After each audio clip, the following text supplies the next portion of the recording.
Welcome to the Intriguing Beings podcast with me, Roo Chater. Episode 15 with Bill Tai.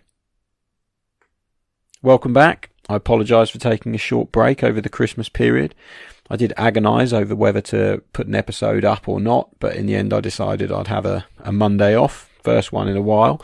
But I'm back now. These are going to continue every Monday until I run out of ideas, I guess. Thanks for your patience in waiting. I hope you all had a great Christmas and are looking forward to a good New Year. This should be going out on New Year's Eve.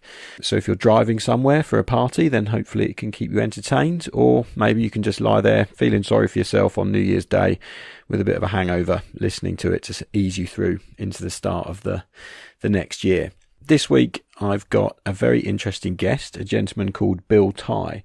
I was quite honoured to be granted some time with him because he's an exceedingly busy man, as you'll discover from listening to the podcast. Bill and I sat down at the West Tech Fest in Australia. Thanks to Paula Taylor for taking me over there and getting me that time with Bill as well and arranging it and making it all happen. It's a really interesting chat about a lot of things. Bill, if you've never heard of him, he's known as the venture capitalist kiteboarder. He's one of the most successful tech venture capitalists in the business and has funded countless companies and has been involved in so many startups it's hard to even get your head around it. But if you fancy learning a little bit more about him, then I'd recommend a quick Google after you've listened to the podcast, because what we chat about just barely touches on the magnitude of the impact that he's had on the planet and the companies that are out there that, you know, you or I maybe take for granted or perhaps don't take for granted as much as well. He's also a passionate kiteboarder, which stemmed from a love of windsurfing. So we chat about his passion for water sports as well. Obviously, his unbelievable career in tech gets quite a bit of a mention, and that's certainly an interesting insight for me. I didn't know half of the things that he'd got up to until we sat down and had the chat. And we also discuss his new passion, which isn't that new, I guess, a bit unfair to say that, but his passion for sustainability and protecting the oceans. As a kiteboarder, he talks about how he was always using the oceans, and then as he got older in life, he realised that perhaps it was time to make some changes and see if he could effect some change on the planet and make things better. And having sat down at the West Oz Tech Fest on Rottnest Island, which was all about sustainability and the issues with overfishing and the continuing plastic problem, it was great to see that Bill really is making a difference. So we talk a little bit about that and some of the scary prospects perhaps for the future if we don't all start making changes. It's a really good episode. I think you'll like it. It's definitely a pretty amazing one to kick off the new year with. So I hope you enjoy this one. And without any further chat from me, let's just get straight into it. Enjoy. Today I'm sat with a very interesting gentleman, and I'm exceedingly privileged to be given some of his time. His name is Bill Tai, and he is probably best known as being the venture capitalist kiteboarder. That's certainly the moniker he gets given on a lot of interviews and websites when he is speaking to various media outlets and things like that. Bill's got an incredibly interesting story, one I know a little bit about, but I'm hoping to learn a little bit more by chatting to him today. So, Bill, my first question to you was, originally you were into windsurfing and that kind of water sports. When did you get into that, and how did you get into that? So when I was in graduate school, okay. I took sailing lessons. So a little bit late in life, but I took sailing lessons in the Charles River at Harvard. Yeah. And in between my years at business school, I would actually, so when I was younger, I was actually always a pretty good athlete, and generally speaking, and pretty nimble. And I took these sailing lessons in the Charles River in a boat called an interclub. Yeah. Not super fast, but, easy to learn on. And I picked it up pretty quick, and rather than going up and into bigger boats, I went down to windsurfing, and it was just great. So I went into windsurfing like pretty quickly after that. What sort of year are we talking about then? In the 80s. In the 80s. Yeah. So that was when windsurfing was in its infancy then. And it was a boom sport back then. It absolutely exploded, didn't it? Yes. Yeah. I tend to get drawn, like in technology, I tend to get drawn to new things that are intellectually interesting, and windsurfing was just kind of hitting the scene, and I adapted to it pretty quick. And then ended up being relatively good at it. I actually, got to a point where I was wave sailing, and I could do loops off of off of waves. Yeah, so serious. You were actually properly into it. Yeah, and then I ended up meeting a bunch of pros from Hawaii. Right. And at the time, there was a guy that was on a lot of magazine covers riding down the face of Jaws, Sierra Emery. Okay, yeah, I remember him. Yeah, and so I did a wave sailing trip much later, like around 99, 2000, to Baja, Mexico. Is that Punta San Carlos? Exactly. Yeah, that place is insane. Exactly, with Sierra Emery and Ricker Alford, who at the time owned Extreme Sports Maui. Okay. And we were wave sailing, and they happened to bring a couple of the first kind of production kites, Whippica two-line kites.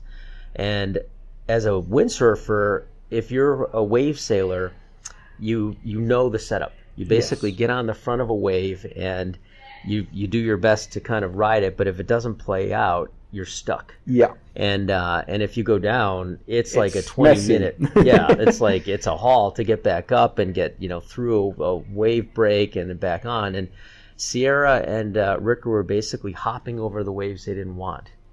And I looked, oh my God, I thought that is so efficient. Yeah. I am so in. Yeah.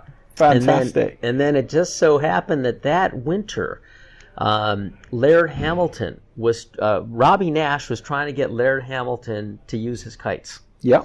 And Laird, I was experimenting with him, and he's kind of a big guy, and he had a 9-meter AR5. Right. First 4-line production kite out of Nash, and it was too small for him. So he gave it to a friend, who gave it to a friend, and that friend, whose name is John Murray, got the kite and said, I'll never use this, but I know someone crazy enough to give it a go.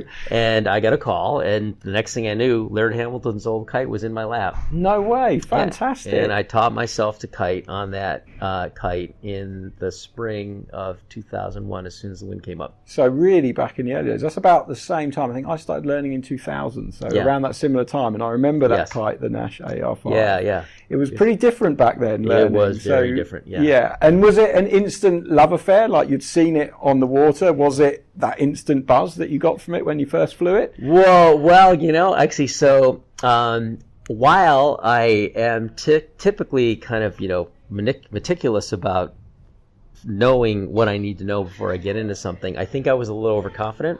Okay. And I took that kite to a field at Coyote Point in California, and I had a friend of mine that I used to windsurf with. We rigged it up. I didn't read the manual, and he threw it in the air direct downwind. And you went for a ride. Oh my God, on a field, and and I wasn't near the water. I was just trying to fly the kite, and the field. So the kites in those days didn't have releases. No.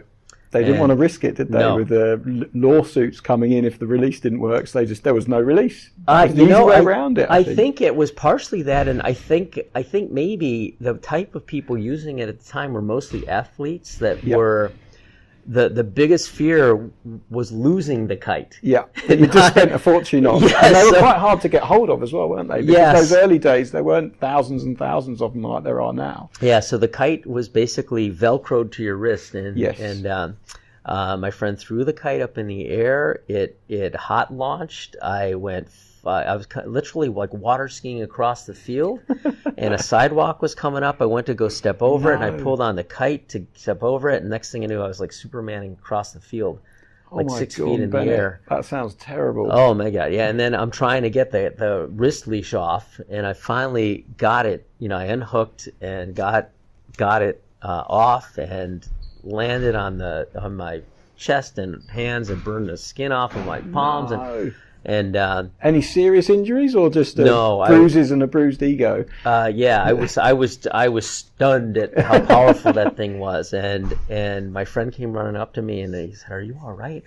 And he told me later, he said that I was such a knucklehead. The only thing I could say was, "Wow, if I could only control that, that would be awesome." And anyway, so I stuck with it. Yeah. And so I ended up That's fighting. Good, because I remember a lot of windsurfers at that time tried it, and because the kit was so dangerous, a lot of them had that similar experience. Yes. And they were just like, "Nah, I don't want to know." So that's interesting that for you were like, no, I want to control this and I want to get that. I want to try again. Power. You know, I mean, startup life is like that too. Like, you know, when I fund companies or when I've started a bunch of companies myself, it's you don't do it. You know, it's kind of one of these things where you're just wired a certain way and you want to try things because you see a different way to do something and you think it might be interesting, and you know that it's not going to work right the first time, but you might get close.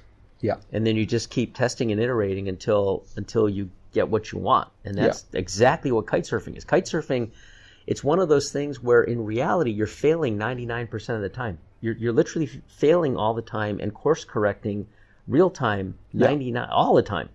And whenever you feel like you're comfortable, if you think you're comfortable and you stop thinking about it, splat. You catch an edge and you face plant or something goes wrong. So, and companies are exactly like that. There's no different.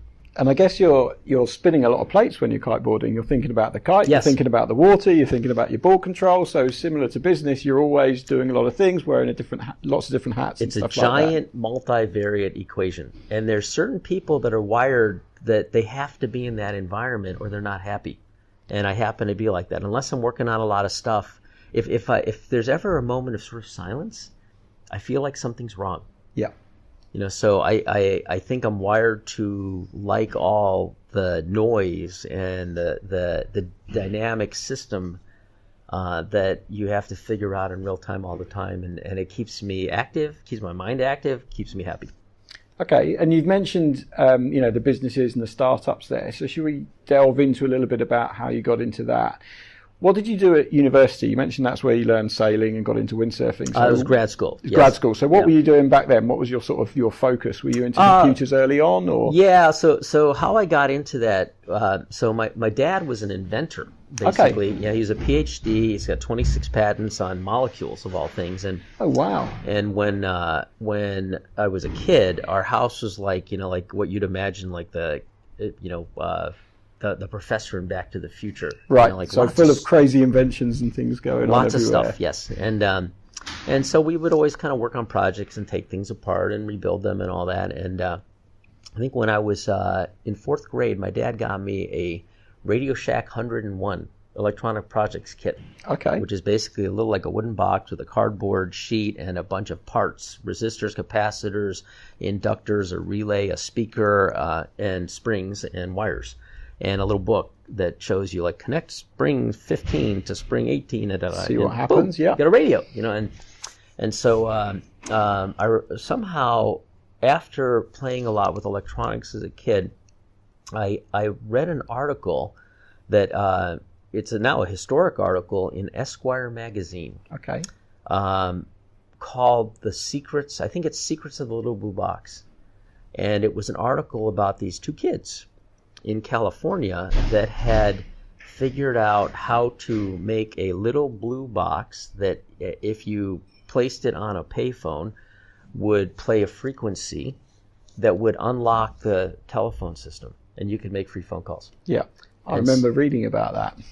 Yeah, and those two kids were Steve Jobs and Steve Wozniak. Yeah. And they had sold their Jobs as VW Bus, bought a bunch of parts, started this business, turned out to be illegal. They got arrested, maybe arrested and let go, but they had to shut down that business. And so I found a schematic for that product, and I took apart my Radio Shack kit, and I got some other parts, and I built one. Oh, wow. And so I used to ride around on a bike at this local community college, making phone calls from payphones to people I didn't know, and just testing it. And that led to me becoming an electrical engineer. And then when I was in college, I learned how to design computer chips. And I spent my summers basically contracting to pay for school. When I was a sophomore, I did a job for Caterpillar Tractor. And I built a little adapter that allowed them to measure the difference in time between when a piston hits top dead center and a spark plug fires. And basically a timing analyzer. And then junior year is where I really got into it. I got hired by Texas Instruments during the Reagan administration, during the Star Wars period. And somebody must have seen the movie Firefox because they wanted the F-16 to fly by talking to it. Right. And TI was known at the time for digital signal processing, and they had the Speak and Spell toys and all that stuff. And somebody inside the company had built a 7-board computer system that could recognize voice commands, digitize them, map them against a memory bank that had digitized vocal commands, and you could have 40 commands that would output, recognize and then do like Siri, but in the 80s. So super early. Yeah, very early, and they wanted it to fit in a 2x4x6 cartridge in the cockpit of an X-16, and I was somebody that knew how to take circuits and put them on a little silver to make piece. them really small. Yeah, so I got hired to kind of lead a project there, and found a couple startups in California that had software. Well, it was LSI Logic, VLSI Technology, California Micro Devices, AMI Gould, and ended up doing a vendor selection to pick this startup to take that and shrink it down. And I love that technology so much that I joined that startup when I got out of college. Wow. Yeah, and it was a funny period because I very conservative family. Even though dad was a crazy inventor.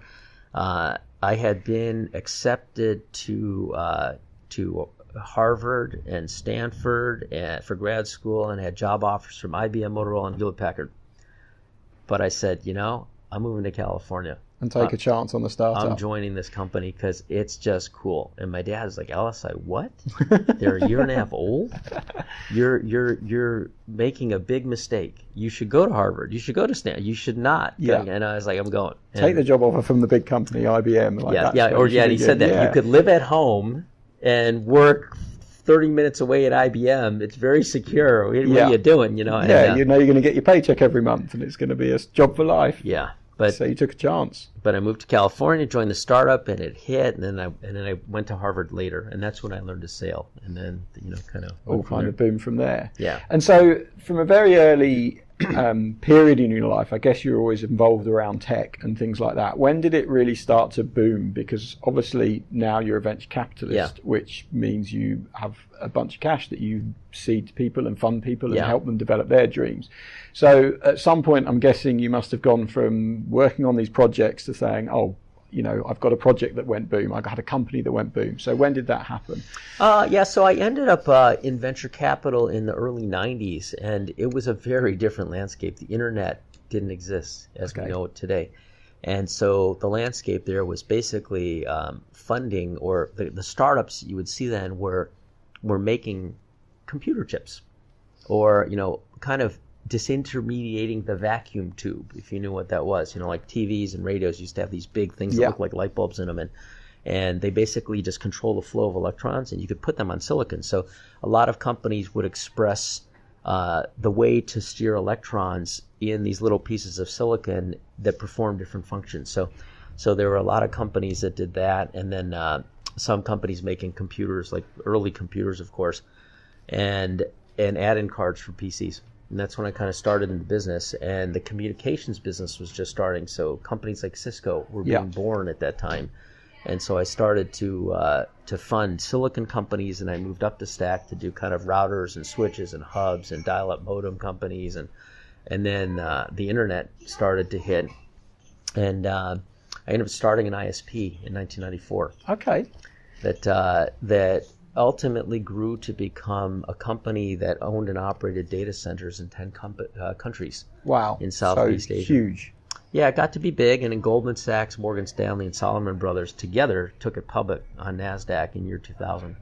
And that's when I took some time off, and I really started kiting a lot. Yeah, because you sort of had a bit of spare time, and yes. you're like, okay, I've made it almost. Well, so... I was tired of, that was... You've been working pretty hard for a long period of time to get to that point. You've mentioned a lot of different products. There must have been a lot of things going on in your life. So that period of time was crazy for me, because I had started this company that had operations in 10 countries. I had a lot of companies that I had funded that went public. So at that point in my life, I was on 7 public company boards of companies that I had funded, 15 private companies that I had funded, and CEO of this thing that had operations in 10 countries. And I was a little bit worn out. I remember figuring out at the point that I was like, you know what, this is crazy. I had taken 28 round trips to Asia from California in 18 months. No and way. I was on the 7 private and 7 public, 15 private companies, and I was like, man, this is crazy. I've been relatively successful, but my life has stopped. Yeah, you're just literally serving the companies that treadmill. you've built. Yeah, treadmill. So I just said, you know what, I'm quitting everything, and I'm going to kite for a while. So it took me 3 years, maybe more than that. Yeah, but it took me about three years to resign from all those things, while I was like hanging around kiteboarding and trying to step back. Yeah, and having fun. Yeah, trying to have fun, and and then I kind of took a little breather, and then took some. I did get back in the game again because I could see another change happening when the when Web 2.0, so-called Web 2.0, started to happen. I could see the shift to the user interface as a place to create value, and so I started the West Coast office for a well-known venture firm at the time, still well-known, called Charles River Ventures. It was a firm that was founded in 1970 to commercialize technology out of MIT. Right. And I set up their West Coast Silicon Valley office, and we started seeding a bunch of projects, and the fund we put together, we seeded Twitter. We were the first 250K to seed Twitter. Wow. And that rolled into a seed bridge that got bigger, and it became, what it is today. But yeah, and I ended up funding a lot of kind of web companies and then mobile applications like TweetDeck, Voxer, Tango, Lulu. Yeah. Those are all things that I wrote checks for to put in play, and then started a data science company. So yes, I can't stop. Sometimes I can't stop starting companies. And, yeah, there was a period where I had all these companies that were generating lots of data, and they knew that there was value in that data. There's a phrase that I've been using for 7 years now. Data is the new oil. Yeah. There's a lot of information in the data if you know how to handle it and how to pull it out. But it's often hard to manipulate that data and get it out. Exactly. And it's a field called data science. So for several years, I knew I wanted to start a data science company, and then I finally did. And I met a couple of founders, a couple of people that had worked on a new database, a parallel database architecture that's known as Hadoop. And I had a bunch of my companies looking for Hadoop engineers. And I thought, why don't I just start a company that does infrastructure for Hadoop, and you guys can all use it? Yeah. And that became Treasure Data. And it was modeled a little bit after, so in 1987, I also did a little stint. I went back to Taiwan, and I helped the government put together a company that is today called Taiwan Semiconductor, which it's amazing. There was just an article in Bloomberg last week about how it's called TSMC now, is a real challenger to Intel, and it's the company's now worth $200 billion. Wow. It's mind blowing I badge A001 in that company, and it's just mind blowing how that has grown. So it was a shared infrastructure for a lot of companies that had design capability that wanted a factory to make their chips. And so I had all these web companies that were looking for a way to store data. So we built a multi-tenant cloud infrastructure based on Hadoop that would allow companies to basically automatically upload their data and then build algorithms on top of it to figure out what they wanted to get out of it. Yes. Wow. Yeah, and I had great companies. So the companies that in my ecosystem, I got them to fund it with me, or the individuals to fund it with me. So do you ever use Wish.com? Yes. Okay, so I'm the seed in Wish too. So the CEO and CTO of Wish put up some money with me, along with the the founding CTO of Farmville. Yeah. The data guy. The VP of Growth Revenue Engagement of Twitter. The three founders of Heroku, which did Ruby on Rails infrastructure. They got acquired by Salesforce.com, and we basically seeded this project to build this thing. Wish became our first customer, later our first paying customer, and there's still a big chunk of the revenue of the company today. But we ended up, I think, onboarding hundreds and hundreds of companies over time, and SoftBank just bought it about 6 months ago. Wow. So it's now the data infrastructure behind a division of SoftBank called ARM.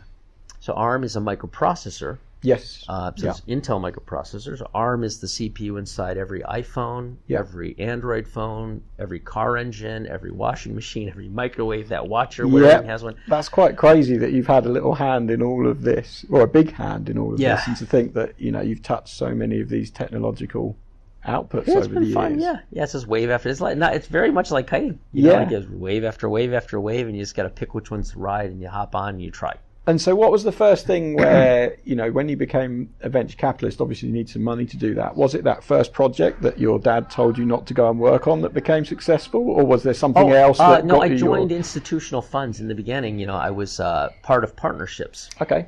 That raised money and had folks like me that had a sense for market and technology that would invest. And then these companies would grow. And then if there was a profit, the investors in the funds would get those, and then a share would come to the partners. Yeah, and then you could then reinvest that. Yeah, and it just took me a while to build up stuff and have a couple companies that I had actually written my personal checks to fund that hit. Yeah, because obviously it's like with anything, there's a million people with a million ideas, but only one or two Facebooks and Twitters and all the rest of it. So you've got to be quite lucky in what you're choosing. Yeah. What do you look for when you're looking at a company? Are you looking at the people around it, or are you looking at the idea behind it? What's the sort of generally trigger two things. So generally there's a phrase, you'd rather be lucky than smart. Yeah. But being smart, I think, is putting yourself in the path of luck. And so I look for a large market that's going through a structural change, because if there's like a big change in the market, and you could see it, let's say windsurfing transitioning to kiting, not that it got replaced, but there was a new disruptive technology in a way in that field, and anytime there's a break in the market, there's a chance for a new leader. So a Pete Cabrini could step in and compete with Nash. Yeah. Right. And if there's a fast-moving growth market where there's more demand than supply, you have a chance to fill that void with a new company. And so I'm always looking for what's the next technological break coming in markets that I understand, and then if I can find a good writer and back that person and bring to that person resources and capital and network and ideas and the ability to help them navigate that wave, then the chances of success are a little bit better than just blind luck. Right. Yeah, so that's basically what I do. I look for new markets, and I try to take, like I did with Treasure Data, I had a lot of smart people that knew the space and a raw engineer that knew the technology, but they weren't sure how to apply the technology into a product.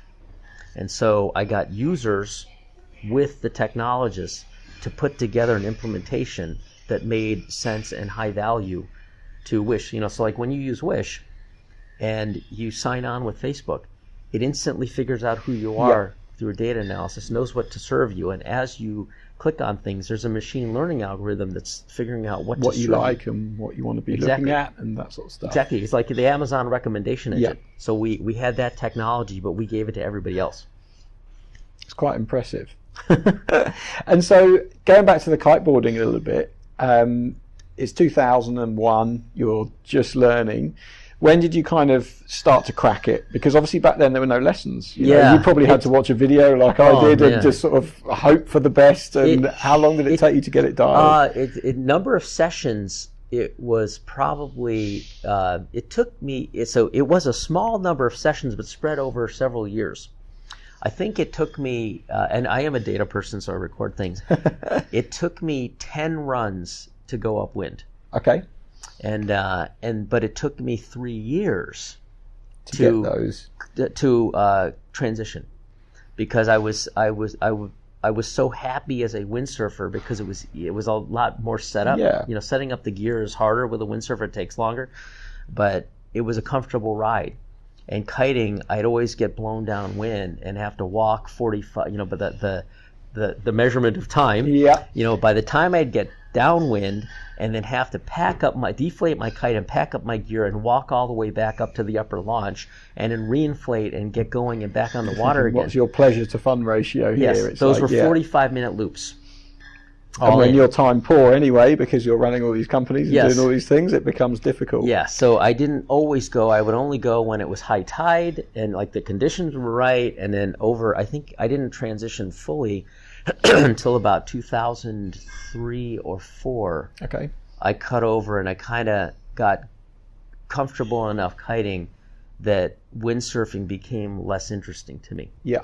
And the kit was getting better then as well. So Oh, yeah. 2003, 2004, all of a sudden, I remember when I started, I was like, I'm just going to do it in light winds because I Yeah. windsurf when it's windy. And then gradually the passion for windsurfing was dying out, and you were thinking, oh, the kit's getting better. I can go out in strong winds without nearly The dying. Nash Boxer, yeah. That Nash Boxer was a great kite. I actually bought that first Nash Boxer over here years and years and years ago and used it over here. Awesome. And I remember being in Perth and there were no kite surfers. Like I think I saw 3. And now you come to Perth and you look out, there's hundreds of them. Yeah. It's really boomed. Yeah. And so you're in Silicon Valley a lot still at the time. Yep. And I think, certainly some of the people I've spoken to over at Cabrini, they credit you as being the person that brought kiteboarding to the Silicon Valley Well, that may be population, an overstatement, yeah. maybe a little I bit. think I helped make it popular for sure. Yeah, Yes. because now it seems like there's a lot of people, like we're just at the West Tech Fest today, Right. and there's a bunch of people here that, we're chatting, we're talking to them like, what do you do? I run this kite surfing magazine, and they're all kind of kiteboarding. What do you think is the reason why there's that synergy between business and kiteboarding? Is there a particular reason why it is, or is it just the new golf? I think it's it may not be unique just to Silicon Valley companies, but earlier in our conversation we were talking about what the mind of kind of a startup entrepreneur is like. Yeah. And if you think about the type of person that is running a technology-based startup company in a very dynamic field full of change, it's a giant multivariate equation that's like a popcorn popper in their head the whole time. And if things ever go quiet, they feel like something's wrong. So golf is not interesting. No, there's a lot of quiet time in golf. To people like that. I think there's probably some for sure, but there's a certain kind of startup entrepreneur that when they want to take a break, they can't just lay in the sun on the beach. They have to be doing something fast Right. and active. Yeah, and so the kite surfing thing's a perfect release for somebody like that. And I think right around 2003, and I might be off by a year or two, Sergey Brin and Larry Page started a kiteboard, and they were photographed on the bay riding.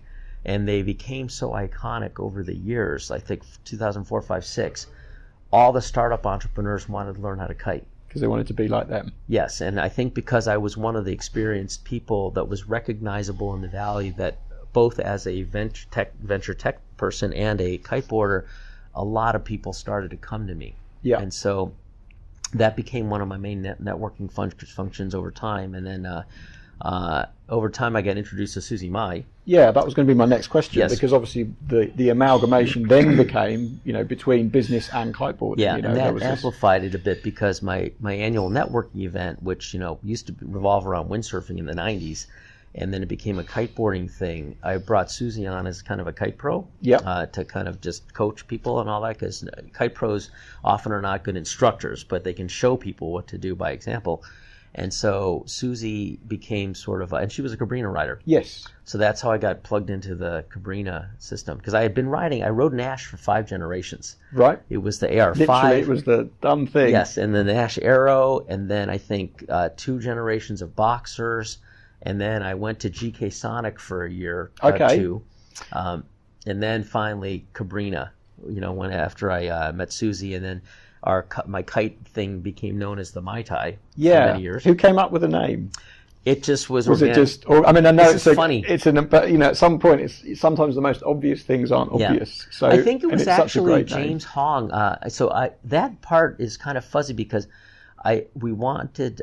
There was a gal that I helped teach to kite named Natasha Casebolt, Okay. who was the girlfriend of the founder of a company called Remark Communities, they moved together to Cabarete, and Bill, his name was Bill Lee.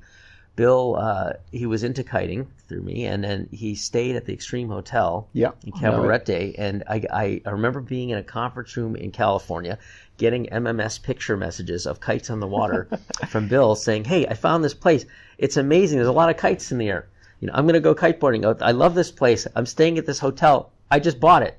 No And way. So he bought the Extreme Hotel. And then his girlfriend, Natasha, became the kite instructor. Oh wow. And so Natasha was the only kite instructor I knew. And so when people started to transition from windsurfing to kiting at my little camp, I was like, wow, I can't teach all these people myself. Yeah. And so I passed the hat one year to get the plane fare to fly Natasha from Cabarete to Maui. and she became kind of like our coach. The kite instructor at the... Yes, and then the next year, because Susie was from Cabarete and Natasha knew her, Susie came out. Okay. And then it used to be the two of them and then a few more, and then people just started to refer to it as the Mai Tai. And James Hong had started a website called Hot or Not. Okay. And James and Salar Kamangar, who was at Google at the time, and he was the creator of AdSense. Oh, wow. That really made the company. And so those two, they printed these tennis ball green shirts, rash guards basically, and they put the word Mai Tai on them. And it just sort of clicked. And it stuck, yeah. So I don't remember what year that was. It might have been like 2006 or 7.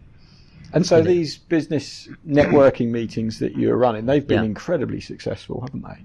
Oh yeah, it kind of became this like kind of a cult. We had we still have like a bit of a cult following, and gatherings around the world, including this one, you know, in Perth, which started as a kite trip 7 years ago and is now a 2,000-person tech festival with all these offshoots like this Rado Tech Goes on Festival. for a whole week. Yeah. Yes, it's a week-long thing with like 20 events and 80 unofficial events or something like that. I lost count. But it's like a mini South by Southwest in the far western corner of Australia. Yeah, the remotest city in the world. Yes, came out of a kiteboarding trip. That's fantastic. Yeah, and that's happened to me in Norway. We do a snow kiting thing there in Davos. We do kind of a just before World Economic Forum, like a ski thing, and I can't count the number of things that are like offshoots from this community, but it's been kind of a bed of fertilizer for people and ideas and capital to meet and form companies. Whether it's companies like Canva that were born on a TrueCar was born on a kite trip on Maui. Through the introduction of Scott Painter, who kited with me, and one of the founders of Shazam. Scott had a company called Zag, and he wanted to start this other thing called TrueCar, and he got Philip to run it. And then there have been other companies that have found scaling through just word of mouth in our community, like Zoom Video. So I'm I was the first to commit to fund Zoom. And in the early days of Zoom, I basically got a lot of the companies that were involved in our kite network to use it. And it's just taken off. Bitfury is another one. I somehow, my fascination for early technology led me to Bitcoin mining around 2009 and 10. And I ended up meeting a kid out of Finland that I was buying Bitcoin from. And he became part of 3 people that met over the internet and formed this company, Bitfury, that became one of the world's largest Bitcoin mining operations, still is. Yeah. And I think a lot of the traction around that, in terms of its credibility and standing in the world, came from the network that we have, because it was just sort of this weird open source thing in this dark area of Silk Road and drugs and all that stuff. And through our community, we basically were able to form a company that has around it, the former CEO of NYMEX and chairman of CFTC, and that we just added the former chairman of the SEC to the advisory board. Oh, wow. Yeah, so it's like it got an air of legitimacy because we had a real community. Network around it that you could add to it. Yeah, it's been great. You mentioned that these trips were born out of a kite trip originally. Yes. That's what you're originally doing. Do you still get to kite when you do these trips? A little less, Have you gone back to the old days where you're so busy that you're that's kiting crossed less? my mind actually, because on this trip, like I used to come out here and kite for 5 or 6 day afternoons, not the whole day. Because it's guaranteed wind in Perth at this time of year, pretty much. And do a couple of meetings and do the contest at the university, and now a lot of people come with me.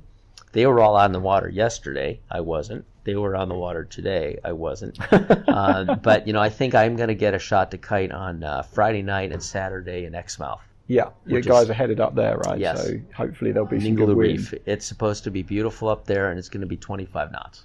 And are you still just as passionate about kiting as you were in those early days? Does it still light your fire? There's the thing about kiteboarding is that it's also still in a point where it's full of change. And the last, so I guess I don't know that I will transition in the same way I did from windsurfing to kiting, but I think I've been on a foil board about 26 times over the last 5 years. Okay. And last summer I was on it maybe 7 of those 26, and I'm not turning yet. But it's starting to click. But I've got it under control, in terms of riding it. So I think kiteboarding is a sport where you're always, if you want to be, you're always learning. Yeah. And you're always challenging yourself. And I think for me, that's what life is about. I can't be static. No. If I'm static, I feel like I'm dead. And so as long as there's something interesting where I'm building on a foundation of learning and doing some new things, I'm always going to be energized about it. So I love going back to the twin tip every once in a while and popping a jump in the air if I've kited for a few days and I feel like I'm tuned, but there's enough variety on surfboards and the hydrofoil that it's still always, once I'm rigged and on the water, I am happy. Yeah, it's that magic moment, isn't Yeah. it? I think that's key to its success, really, is the fact that it can be so different. You've got snow kiting, land kiting, kite surfing with a twin tip, with a surfboard, the different disciplines within all of that, just cruising around, doing freestyle, doing big air, doing jumps, and then hydrofoiling comes along and just suddenly reignites everybody's fire, and then everybody's all over it again. It's kind of interesting to see how the sport's changed over the years. Yeah, definitely. Whereas with windsurfing, I think it never really had that interesting change. It's got the hydrofoiling now, and it had the different disciplines, but it was never such a drastic, you can do it with this board or you can do it with that board. I think what happened, and this is an individual observation, I think, when I started, I had, after I kind of got it, I bought my first board, which was a Mistral Screamer. Yeah, remember that board? I think it's 104 liters, Yeah. I remember it. And that was a fantastic board, easy to teach people on, and I got a lot of my friends into the sport. But then over the next 3 or 4 or 5 years, I think the crowd took it too far too fast, and the boards got really fast, but they were narrow and hard to ride. And they were not stable unless you were going. So I remember trying to teach everyone I introduced at the Screamer level, they loved it. But then as I started to move to different kinds of boards and tried to bring my friends into it, it was too hard for them to water start, or the board wasn't floaty enough, and it was just difficult. So I think the sport built up its own barrier to new entrants. And so the crowd that came in the beginning rode with it, but they couldn't bring on new people.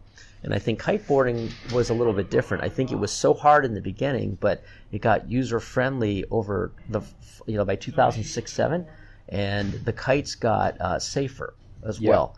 And I think we haven't entered a period where it's just, the foiling has that danger.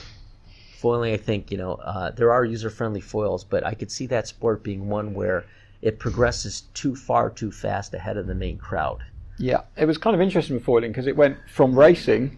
So the first people to pick up foils that weren't racers were just riding race foils because that was all there was. Because it was what they were doing in France. And they're all super high-end and really difficult and hard to ride. And I think now it's kind of come back a little bit. Yeah. So like we were chatting on the boat earlier about these great big wings. I'm excited to try those. Yeah, I'll send you a link to those because I think it just changes the game, And I down at my local beach, I've been foiling for 4 years now, and I just got totally addicted to it. I'm a bit like you. I like learning new things. So I was out there bashing my head in on this liquid force foil, which wasn't the easiest thing to learn on, but then went on to a smaller one, which was even harder. And then now I realised actually rolling it back and going for a bigger wing makes it a lot simpler. And there were a couple of guys that started at the same time as me, and they just went out and bought the race wing because they said, well, what's the point in buying the beginner wing when I'm going to have to buy the race wing eventually? I'll just buy that one. And they're still struggling to get up, and it's just that sort of mentality of going, okay, you can make the sport easy. And I think with foiling, it was a little bit different with kiting, whereas with kiteboarding itself, as you know, it's an easy sport to learn. I was chatting to someone earlier and they were asking me about it, and I was like, it's so easy to learn, compared to windsurfing, where you had to put the hard miles in to do a calf jogger on a windsurf. You can go out on a kite and you can be turning around in a matter of a week or something like that. Yeah, definitely. Another thing I wanted to ask you about, which relates a little bit to today, really, I didn't know what to expect from this. I kind of had my ideas around what it would be, but a lot of the day has been spent talking about the oceans and how we can affect change and the projects people are working on in monitoring fish stocks and things like that, and people speaking from Sea Shepherd and those kind of things. You've obviously got quite an interest in that more philanthropic side of life, I guess. Where did that passion come from? Is that something you've always had, or is it a realization that's come later in life? Came later. I was always kind of micro-focused on like technology and the projects I was working on, the companies I was dealing with, and then I think the kiteboarding thing, I did it because I enjoyed the sport, but over time, as I started to go to the same places over time, you could see obvious and think about it. Anybody listening, when you go to the same beaches you've gone to year after year after year, you're going to notice a couple things. They're dirtier. There's a lot of crap on the beach all the time, and there's no fish left. And so, it just suddenly hit me like, wow, everything's like fucking excuse me. That's all right. Dying. It's fine, yeah. It's all serious. Dying. And then as I started to think about my role in life and all the things I've worked on using technology to take things, lowering friction in usage of things and making them more replicable and scaling them fast and building companies around this stuff. And then the distress that the world's oceans are in, and the power of the community that had grown around me, I thought, maybe the universe wants me to do something with this. So we took that and we turned it into a 501c3. We actually registered as a nonprofit in the United States and started to do active conservation efforts by taking the power and the knowledge of our community members to apply to real problem solving and doing something, not just talking about it. Yeah. And we've done things like we created here in Australia a marine conservation area around the Abrolhos Islands, 116 islands off of the coast, 70 miles off the coast of Geraldton, where there's unique life. It's called, some people refer to it as the Galapagos of Australia. And it's, I think, the efforts of our community, it gives us something to rally around that's meaningful in life. Because I've done fine financially, and no one can take it to their grave. Like, what's the purpose of a life if, I'm not somebody that spends a lot of money anyway, so what do? It's like, keep building these companies, they create value. I've got a couple of kites and a couple of kiteboards and a 35-year-old car, and I still, or maybe 31-year-old. I drive a 1987 BMW 325, and it's like, what else do I need, Yeah. And so it comes to that consumerism thing, doesn't it? Yeah, it's just ridiculous how people are just constantly, I need the new Yeah. telly. We just had Black Friday. Yeah. And it just blows my mind that you don't need all this stuff. No. You can just literally have your life in a box, Yeah. and there's everything that you need. Yeah. If you ever go to Burning Man, there's this ethos of leave the place exactly as you found it. No moop, matter out of place. And I think, and I have to credit Susie Mai for this, because I used to go to Burning Man a long time ago, but I stopped for a while because it took on a flavor that I wasn't me for a while, but it became more significant as a kind of an arts festival in a way, yeah. And a place for creators, and a lot of my good friends. In fact, a guy I used to windsurf with that became part of our core kite community. Ended up, named George Mueller, he ended up starting a camp that became very famous inside Burning Man called Robot Heart. Yeah, Playboy magazine named it as the number one party camp at Burning Man. And I'm not really a partier, but I did ended up, starting to re-engage with Burning Man, and Susie basically, but through the ethos of Burning Man of don't leave things there. We kind of one-upped it a little bit in terms of a phrase, which was, leave the place better off. Yeah. Than you first touched it. And I think the community that has supported each other in the building of companies, we sort of redirected it towards ocean conservation and trying to improve things, because we're in a world where technology accelerates everything rapidly, like really rapidly. And in a way, it's contributed to the destruction of this planet. The communications networks and the ability to find, like helicopter spot tuna schools and then send boats out. Like it's totally unfair now. Yeah, it's cheating. It's really unfair. And so I thought, wow, if I'm at a point where I can influence the trajectory and try to leverage technology so it doesn't destroy the planet very quickly, but try to turn that a little bit, then maybe I'll have done something good with my life, And so I'm trying to spread that ethos in the community at large, because it is a group that helps each other. And kiteboarding is one of those things. It's a sport that awakens your spirit in a way. When I windsurfed, I was a solo animal. I could tool up in my car, take my board off, rig it fast, and get on the water. And go out, come back, not speak to anyone. And that's what I did every day, And And that was my solace. Like when I was a little like wired, I would just go and hit the water and then be cool. Yeah. And when kiting started, after those dangerous moments where I flew across the field, I realized, wow, it would be really good if I knew someone to help me everyone launch. on the beach at launching and landing. Yeah, because that was what it was, wasn't it? Suddenly you had to speak to people. I remember that as a real light bulb moment for me, because I windsurf on my own, and then you go to the beach, you're like, oh, is there going to be anyone to launch me? Yeah. And then, oh, God, I know that guy. Great. Oh, hey, Dave, how you doing? Exactly. Yeah. So it builds friendships and community, and I think that was also part of the ethos of what created the community around me. And then I think as I, kind of developed my career and then my interests in sort of, kind of changing the trajectory, it was clear that we had that ethos in our community to drive change. And so that's, I think, what's been built into a lot of the activities I work on now. It's very hard for me to fund anything now that is just going to be commercially better. Yeah. Because I've done that already. And it doesn't change anything for me. It's so when I fund things now, I like to feel like they have a shot of having some social or environmental impact in addition to being commercially successful, so that they can sustain themselves on their own. Yeah. And so if I see all three of those in a big market and a great entrepreneur, I'll engage. Yeah, you'll be keen. Because I guess there's no point if it's just more commercialism that's just driving the world into a worse place. Somebody else can do that. That's not for me. Do you think we as humanity are going to be able to save the planet? I don't know. I honestly don't know. That's quite a scary thought, isn't it? It is. I'm just reading a book, Sapiens, right now. Good book. And I don't remember the exact statistic, but there's a chapter in there about, say, the entry of man to Australia. And because Australia was isolated for so long, it had megafauna, very large animals. And I forgot how many, like 400 or something like that. And after millions of years of them existing, there's nothing left. In like a few thousand, 70% of those are gone.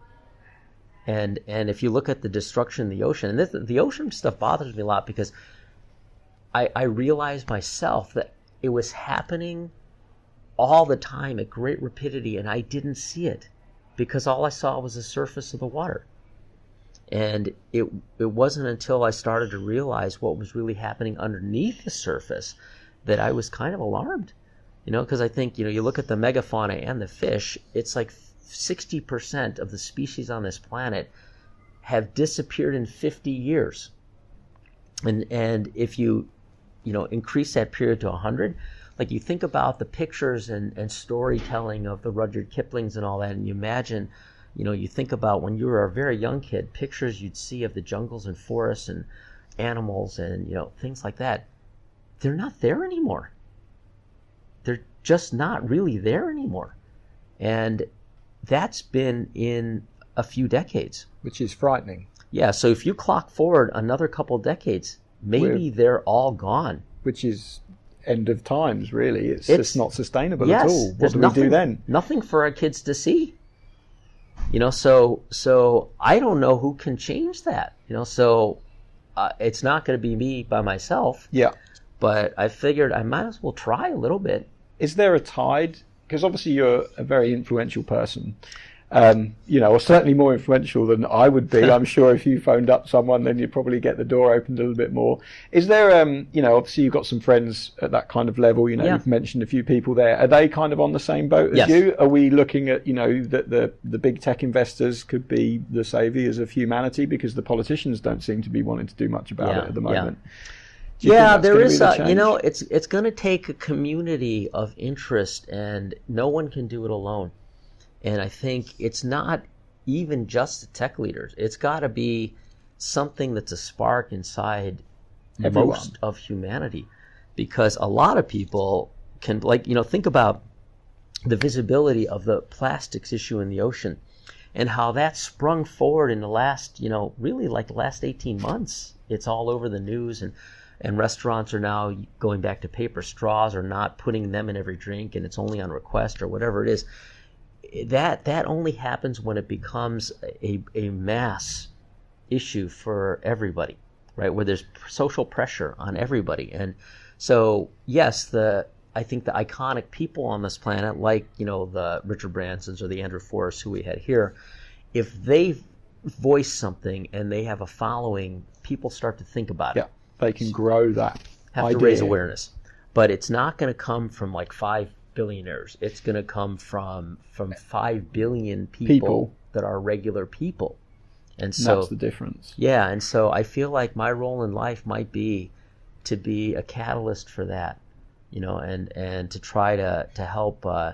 I can't lead the change by myself, but I can raise the awareness and instigate things and try to bring other solutions to the table, where I think technology now matters in a way that, in the same way that you can apply it to technical businesses to provide replicability and scalability, and social media around that, address issues in the ocean. So part of what we're doing here is trying to take a wave of entrepreneurial energy that has been focused on commercial interest and tie that to something that could be kind of blue tech.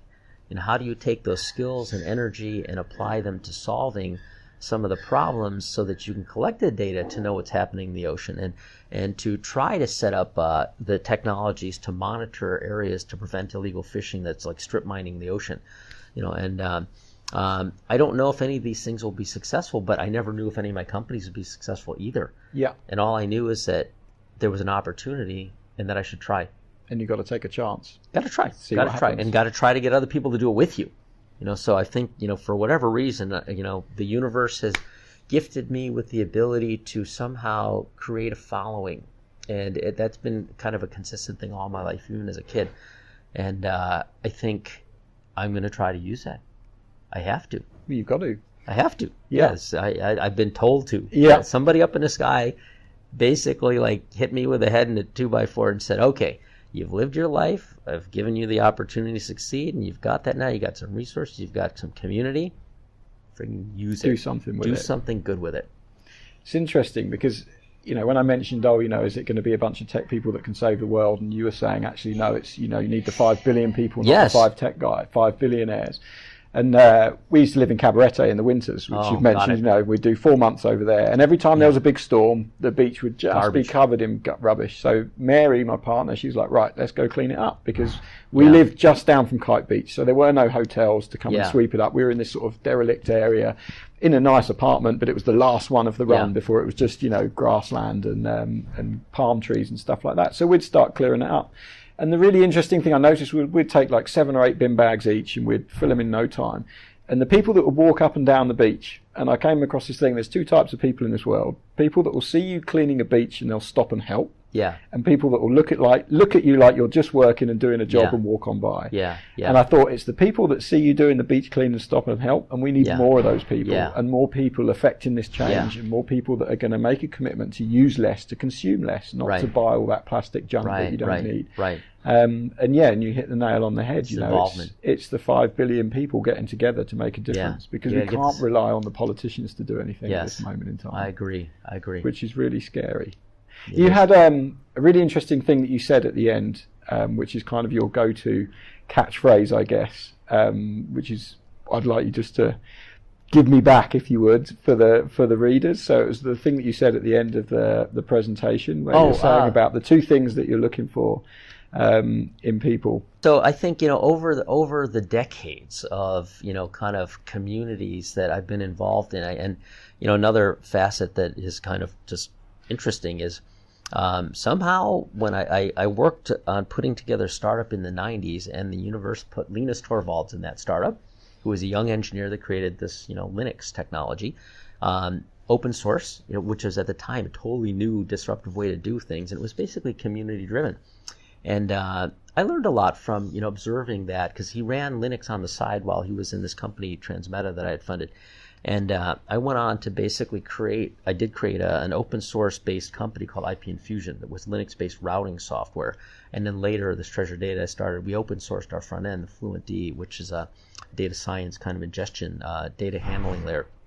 And in all those, and in the communities around kiteboarding and West Tech Fest and all the other things that I do, I could see over time, I wanted to understand, what is it that makes community? What is it that drives people to coalesce to achieve action that could be good for this world? And I actually had some folks in our community ask people, what is the soul? What is it that made what we are? And universally what came back, and we ordered them in a certain way, is I now have a community built around this. The community is now called ACTI. Yep. ACTI stands for athletes, conservationists, technologists, artists, and innovators. Brilliant. Because we have all of those. We have Olympic athletes. We have world famous conservationists like Sylvia Earle involved. We have lots of technologists, artists like Imogen Heap, Matt Sorum from Guns N' Roses. I just inducted him. Wow. And then a bunch of other innovators like Sir Richard. We do projects with him, and the ethos that drives the community is really 3 values. One is stand for something greater than yourself. 2 is leave every person or place you touch better off than before you touched them. And then the last is everybody's kind of got a special superpower, whatever that might be. Use the powers the universe has granted you to empower others. Amplify, kind of, So I think if everybody lives to those values, you're able to basically, coalesce, standing for something greater than yourself, coalesce around something, improve the people around you. And then I think empowerment is a big part of it. Letting people just go. I think as a venture capitalist, I'm often finding an entrepreneur with a core talent, and I can provide a network. I tell people my life is a little bit like a giant spider web of people holding hands, and I'll feel vibrations. And then I'll go check out a vibration. And if it resonates with me, I'll jump up and down with that and amplify it, and all the other spiders will come running. Yep. And so it's basically, how do you create a liquid marketplace for ideas and people and capital to go and solve problems and create critical mass around things quickly? And that's kind of what I do in life now. And it's great that you're doing so much good work with the oceans and with the plastic stuff and everything else. I think that's really important. Appreciate it. Bill, that's been fantastic. Great. I think we've been chatting for about an hour. Oh my God. Okay. Just all right, flies through. On You'll to be in dinner. trouble. Yes. Thank you right, very much indeed. That was amazing. Great. Cheers, Bill. There we have it. Bill Tai. What an interesting character. Just his business exploits really hit home for me. I mean, some of the things that he's been involved in, some of the directions that he's taken are truly incredible. And the fact that he's found this love of water sports and windsurfing and kite surfing just ties it all in really nicely. Bill was a really great guest, very interesting to chat to, very giving with the knowledge that he has, as you can hear from the podcast, and I really enjoyed listening back to it and putting this episode together. Next week, it's back to the usual service of hoping to try and get one of these out every Monday after having a bit of time off over Christmas. So expect another episode up on Monday. I'm not sure who that is. I've got a couple of episodes that I did whilst I was in Australia that are quite interesting. Got Australia's first kiteboarder and also a gentleman called Tim Turner who organises one of the best kiteboarding races in the Southern Hemisphere. But I'll get working on those and I'll have a new episode for you next week. As ever, if you'd like to share this with your friends, tell people about it on social media, let this episode go as far and as wide as possible. It's great to see those listener numbers growing, and I really appreciate all the positive comments. If you've got anything negative to say or any feedback that you think, then by all means get in touch. It's always great to hear from you, both positive and negative, because it means I can keep making these things and keep getting them better.